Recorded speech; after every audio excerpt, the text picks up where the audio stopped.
আসসালামু আলাইকুম ওয়া রাহমাতুল্লাহি ওয়া বারাকাতুহু। সমস্ত তারিফ ও প্রশংসা সেই মহান আল্লাহ পাকের জন্য। আল্লাহর প্রতি শুকরিয়া আদায় করি আলহামদুলিল্লাহ। তারপরে পরে বিশ্বনবীর প্রতি লক্ষ কোটি দুরুদ এবং সালাম শান্তি দ্বারা বর্ষিত হোক, অর্পিত হোক, আল্লাহুম্মা আমিন। আপনারা প্রত্যেকেই জানেন যে এটা জিলকদ মাস চলছে। জিলকদ মাসের পরে আমাদের জিলহজ মাস আসবে। সেই জিলহজ মাসের আমাদের একটা ঈদের যে দিন আসছে, ঈদুল আদহার যে দিন, সেই দিনে আমাদের পশু কুরবানি করতে হয়। তাই আমরা কিছু কুরবানির মসলা মাসাইল আমাদের প্রত্যেকের জানা প্রয়োজন। প্রত্যেককে বলো ভিডিওটা প্রথম থেকে নিয়ে শেষ পর্যন্ত অবশ্যই আপনারা ভিডিওটা দেখবেন এবং এই মাসলা মাসাইলগুলো অবশ্যই আপনারা জানার চেষ্টা করবেন। প্রত্যেকে উপকার পাবেন বা উপকৃত হবেন বলে আমি আশা রাখছি। তো আজকে আমি আলোচনা করব যে কিতাব থেকে মাজমুআ ফতোয়া আমিনিয়া, মাজমুআ ফতোয়া আমিনিয়া আল্লামা রুহুল আমিন বসিরহাটি রহমাতুল্লাহ আলাইহির কিতাব থেকে আমরা কুরবানির মাসলা মাসাইলগুলো আমরা জানব। প্রত্যেককে বলবো যে আমাদের প্রত্যেকে জানা প্রয়োজন, যারা আহলে সুন্নাতুল জামাতের মানুষ। আমরা 14 শতাব্দীর মুজাদ্দিদ আবু বকর সিদ্দিক ফুরফুরাবি রহমাতুল্লাহ আলাই তিনি আকাবির আমাদের। তাই তিনার যে সমস্ত খলিফাগণ কিতাব লিখেছেন সেই অনুযায়ী আমরা সেই কিতাব অনুযায়ী আমরা আমল করব। কোনো বক্তা কোনো কারো কথা আমরা শুনবো না। যেহেতু আমরা ফুরফুরা শরীফকে মানি, আমরা ফুরফুরা শরীফের মাসলা মাসাইল অনুযায়ী আমল ইনশাআল্লাহ করব। তো প্রথম প্রশ্ন হলো, আল্লামা রুহুল আমিন বসিরহাটি রহমাতুল্লাহ আলাই তিনি ছিলেন 18,000 হাদিসের হাফেজ। এটা মাথায় রেখে আপনারা প্রত্যেকেই মাসলা মাসাইলগুলো মেনে চলার চেষ্টা করবেন। 1 নম্বর প্রশ্ন, যে পশু শিং নাই, যে পশু শিং নাই এবং কুরবানি করা জায়েজ হবে কিনা? যে পশু শিং নেই, ভেঙে গিয়েছে, সেই পশুর দ্বারা কুরবানি জায়েজ হবে কিনা? তো এখানে আল্লামা রুহুল আমিন হুজুর উত্তর দিয়েছেন যে পশু আদেও শিং হয় নাই এবং কুরবানি করা জায়েজ হবে। যে পশু আদেই শিং হয়নি কিন্তু তার দ্বারাই কুরবানি করা জায়েজ হবে। আর যে শিংধারী পশু শিং আঘাত লাগিয়া অন্য কোনো কারণে কত অংশ ভাঙে গিয়েছে তা কুরবানি জায়েজ হবে, কিন্তু যদি ওয়া ভাঙিয়ে মগজ পর্যন্ত পৌঁছে থাকে তবে ওয়া জায়েজ হবে না। এখানে কাস্তানিতে লেখা আছে, ফতোয়া আলমগীরা ফতোয়া শামিতে লেখা আছে। তাহলে এখানে আমাদের প্রত্যেককে জানতে হবে যে কুরবানির পশু যদি শিং যদি ভেঙে যায়, শিং যদি ভেঙে যায়, আপনার এতটুকু শিং, ছাগলে হোক কিংবা গরু হোক কিংবা মহিষে হোক, এতটুকু শিং আছে, তো সেই শিংটা দেখা যাচ্ছে এই মাথা, এটা হচ্ছে মাথা, এই মাথার ভিতর যদি ভেঙে একবার এই শিংটা যদি পুরো ভেঙে যায় তাহলে কুরবানি কিন্তু জায়েজ হবে না। কিন্তু এই শিংটা দেখা যাচ্ছে এতটুকু শিংয়ের মধ্যে দেখা যাচ্ছে এখান থেকে এইটুর আছে, তাহলে ওখানে কুরবানি করা জায়েজ হবে, কোনো অসুবিধা হবে না। আশা করছি এটা বুঝতে পেরেছেন। 2 নম্বর প্রশ্ন, ওয়াজিব নফল কুরবানি অলিমা আকিকা একসঙ্গে জায়েজ হবে কিনা? একটা কুরবানির পশু গরু, এই গরুর দ্বারাতে এই গরুতে ওয়াজিব ওয়াজিব কুরবানি কিংবা নফল কুরবানি বা অলিমা বা আকিকা এইগুলো একসঙ্গে একটা পশুতে দিলে সেটা জায়েজ হবে কিনা? আল্লামা রুহুল আমিন হুজুর বলেছেন যে এখানে একটা পশু গরুতে ওয়াজিব কুরবানি কিংবা নফল কুরবানি কিংবা অলিমা কিংবা আকিকা একসঙ্গে করলে জায়েজ হবে।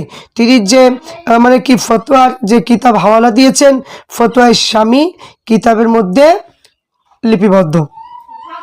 এবার আমরা 3 নম্বর প্রশ্ন আলোচনা করব যে মালদার ও গরিব একসঙ্গে একটা গরু অংশী হয়ে কুরবানি দিতে পারবে কিনা? এখানে জটিল একটা প্রশ্ন।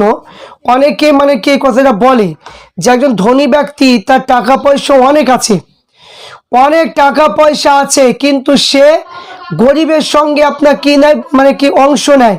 তাহলে সে গরিবের সঙ্গে একটা ধনী ব্যক্তি সে অংশ নিতে পারবে কি না, এই সম্পর্কে সুন্দর মানে কি কথা এখানে বলা হয়েছে। আমরা সেটা মানে কি দেখব যে এখানে সুন্দরভাবে এই গরিব এবং মালদার ব্যক্তির জন্য যে আমাদেরকে দেখতে হবে যে আপনার যে আমাদেরকে দেখতে হবে কি, যে গরিব এবং মানে কি আপনার মালদার ব্যক্তি একসঙ্গে কুরবানি পশু মানে কিনতে পারবে কি না। তাহলে এখানে আমরা দেখতে পেলাম যে গরুতে একটা মানে কি, যে মালদার ব্যক্তি হোক একটা গরিব মানুষ সে শরিক হতে পারবে কিনা, সেটা জায়েজ হবে কিনা। তাহলে আমার রুহুল আমিন বসরি রহমাতুল্লাহ বলেছেন যে জায়েজ হবে, তার মানে কোনো অসুবিধা হবে না। তারপরে এখানে বলে যদি কেউ মানে কি আরেকটা কথা বলি, যে অনেকে হয়তো বলে যে মালদার ব্যক্তি সে একটা দিলে মানে খুব ভালো হয়, গরিবের সঙ্গে অংশী নেওয়া। তো এখানে সে মালদার ব্যক্তি হোক আর গরিব ব্যক্তি হোক, মালদার ব্যক্তি সঙ্গে গরিব মানুষ অংশী মানে দিতে পারে, কোনো অসুবিধা এখানে নেই। আল্লামা রুহুল আমিন বসরি রহমাতুল্লাহ তিনি বললেন না যে মালদার ব্যক্তি হলে তাকে একাই মানে কি একটা গরু দিতে হবে, এই কথা কিন্তু তিনি লিখেননি। তিনি লিখেছেন যে জায়েজ আছে গরিবের সঙ্গে, যে মানে গরিব মানে কি, গরিব হলে তো তার উপর তো কুরবানি ওয়াজিব নয়, তো গরিব তাকে বলা হবে কেন। যারা মানে যারা মালিকা নিসাব তারা কুরবানি দিতে পারবে, কিন্তু এখানে যাদের উপর ওয়াজিব তারা তো মানে কি, তারা তো সবই মানে কি মালদারের মধ্যেই পড়ছে, তাহলে তাদের তো কুরবানি তো দিতে হবে। তাহলে এখানে ধনী ব্যক্তি আর মানে ওই যে যারা স্বচ্ছ যাদের প্রতি কুরবানি ওয়াজিব এই একই পর্যায়ে পড়ে যাচ্ছে, এই জন্য অংশী মানে দিতে পারবে, এটা জায়েজ আছে, কোনো অসুবিধা নেই। তারপর আমরা দেখব যদি কেউ অন্যের ফসল অন্যের ভাবে গরু ছাগল দ্বারা খাইয়ে লালন পালন হৃষ্টপুষ্ট করে, তবে ওই গরু ক্রয় করে কুরবানি দেওয়া যাবে কিনা। এটা কিন্তু খুবই একটা ইম্পর্টেন্ট প্রশ্ন।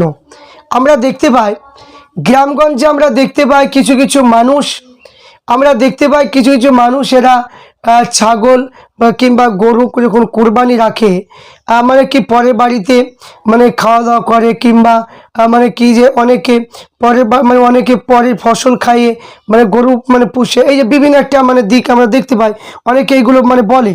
তো এইগুলোর উত্তর কি দিয়েছে, যে গরুর মালিক এইরূপ কাজের জন্য গুনাহগার হবে, গরুর মালিক বা ছাগলের মালিক ওটা গুনাহগার হবে, কিন্তু ক্রয়কারী পক্ষে কোনো দোষ হবে না, তার কুরবানির কোনো দোষ হবে না। তাহলে কুরবানিরও দোষ হবে না, এবার মানে কি যে মানে পরের বাড়িতে খাইয়ে যে হিষ্টপুষ্ট করছে এই জন্য মালিকের গুনাহ হবে, কিন্তু এখানে মানে কুরবানি কোনো ত্রুটি বা অসুবিধা হবে না। তারপরে আমরা দেখব যে মৃত এবং জীবিত পক্ষ হইতে একত্রিত কুরবানি করা যাবে কিনা। মৃত ব্যক্তির নামে কুরবানি করা বা মৃত বা জীবিত দুটো, কারো বাপ মরে গিয়েছে মানে কি তাদের জন্য, বা মানে জীবিত এই দুটো অংশ মানে একটা মানে কি পশু দিয়ে মানে কি কুরবানি করা যাবে কিনা, অনেকে মানে কি দেয়। তো এখানে বলছে যে মৃত ব্যক্তি বা জীবিত পক্ষ হতে মানে জীবিতর পক্ষ হইতে একত্রিত কুরবানি করা জায়েজ হবে। ফতোয়া ইসলামী হেদায়া আল্লাহ রসুল উম্মতে মৃত বা জীবিত উভয় পক্ষ হতে কুরবানি করিয়েছেন, এটা মানে কি মিশকাত শরীফের মধ্যেও পাওয়া যায়। তবে একটা কথা হলো যে আমরা দেখি সমাজের মধ্যে কুরবানি যখন জবাই করা হয়, কে বলে বাপের নামে, কেউ নানার নামে, কেউ দাদুর নামে, এইরকম কথা কিন্তু অনেকে বলে। আমি তাদেরকে বলবো যে মালিকানা নিসাব যার উপর কুরবানি ওয়াজিব তার মানে কি নামে কুরবানি করতে হবে। এবার যদি কেউ বলে যে বাপের নামে মরে গিয়েছে তার নামে করব, তা আপনি মানে কি তার জন্য আপনাকে দুটো কুরবানি করতে হবে, সেটা নফল মানে কি নফল কুরবানি মানে কি আপনাকে আদায় করতে হবে, মানে এটা মানে ওয়াজিব আপনার আদায় হয়ে গেল। আপনার মানে কি মৃত ব্যক্তি মানে কি নামে যদি করেন তা আপনাকে আর একটা দিয়ে তাদের মানে কি জন্য দেওয়া যাবে, এটা হবে, কিন্তু ওয়াজিব কিন্তু আপনার প্রতি, কিন্তু মরে গেলে তার প্রতি নয়। তো এবার আপনি যদি আপনার নাম না দিয়ে যদি মৃত ব্যক্তি যদি দেন তাহলে আপনার কিন্তু কুরবানি ওয়াজিব আদায় হবে না, এটা মাথায় রাখতে হবে। তারপর আমরা দেখব যে ঈদুল আদহা কুরবানি বাড়ির মালিককে করতে হবে না অন্য সকলে করতে হবে। তো ঈদুল আজহার কুরবানি বাড়ির মালিককে করতে হবে না অন্য কেউ করে দেবে? তো এখানে কুরবানির মানে পশু জবাই, এখানে একটু কথাই মাথায় রাখতে হবে যে ইসলামিক যেগুলো ইবাদত বান্দেগি এগুলো সবটাই নিজে করলে খুবই ভালো হয়। নিজে জবাই করা বলুন, নিজে আত্মীয় স্বজন মারা গেলে তার জানাজার পড়া বলুন, বা দোয়া নিজে যদি করতে পারেন সেটা বলুন, এইগুলো নিজে নিজে করলে খুবই ভালো হয়।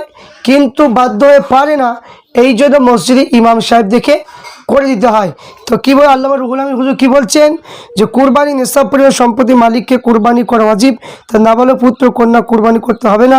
তাহার বালক পুত্র মানে কি যে এখানে নিজের সাহেবে নিসাব হলে নিজে তার কুরবানি করা ওয়াজিব হবে। স্ত্রী নিজের সাহেব নিসাব হলে পৃথক কুরবানি করবে।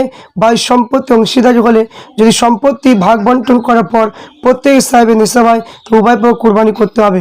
তো এখানে কি বললেন যে এখানে যেটা আমরা পেলাম যে ঈদুল আজহা কুরবানি বাড়ির মালিককে করতে হবে না অন্যান্য সকলে করতে হবে।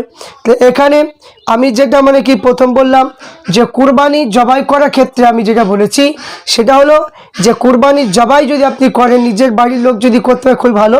কিন্তু এখানে প্রশ্নটা হচ্ছে এটা যে একটা বাড়িতে দেখা যায় 4টি ভাই এরা সাথে রয়েছে, কি মানে কি যে বা 4টি ছেলে মানে সাথে আছে, কিন্তু এখানে মালিকানার নিসাব যদি এখানে বলছে মালিকানার নিসাব যদি এখানে 4টি সন্তান যদি মালিকার নিসাব হয় পিতাও যদি হয় তাহলে এখানে কুরবানি মানে কটা করতে হবে?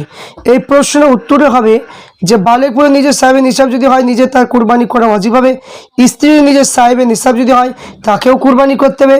ভাই সম্পত্তি অংশীদার হলে যদি সম্পত্তি ভাগ বন্টন করার পরে প্রত্যেক সাহেবের নিসাব হয় তাহলে উভয় মানে প্রত্যেকেই কুরবানি করা ওয়াজিব হবে। মালিকার নিসাব যদি হয়ে যায় তাহলে কুরবানি কিন্তু ওয়াজিব হবে, এটা বলতে চাইছি।